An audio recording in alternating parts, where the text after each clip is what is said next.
بسم اللہ الرحمن الرحیم۔ حضرت ابن عمر رضی اللہ تعالیٰ عنہ بیان کرتے ہیں، میں نے نبی کریم صلی اللہ علیہ وسلم سے سنا، جس نے اللہ کے علاوہ کسی کی قسم اٹھائی اس نے شرک کیا۔ رسول اللہ صلی اللہ علیہ وسلم نے فرمایا، میری ساری امت بہشت میں جائے گی مگر وہ شخص جنت میں نہیں جائے گا جس نے میری اطاعت سے انکار کیا۔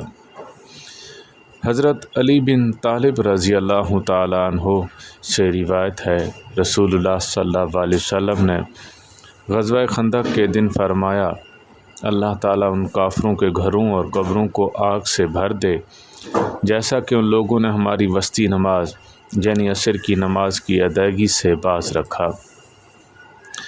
حضرت ابو ہریرہ رضی اللہ تعالیٰ عنہ بیان کرتے ہیں، نبی کریم صلی اللہ علیہ وسلم نے فرمایا، صدقے سے مال کم نہیں ہوتا، درگزر کرنے اور معاف کر دینے سے اللہ کے بندے کی عزت میں اضافہ فرماتا ہے، اور جو کوئی اللہ کی خاطر تواضع اختیار کرتا ہے تو اللہ تعالیٰ اس کو رفعت عطا فرماتا ہے۔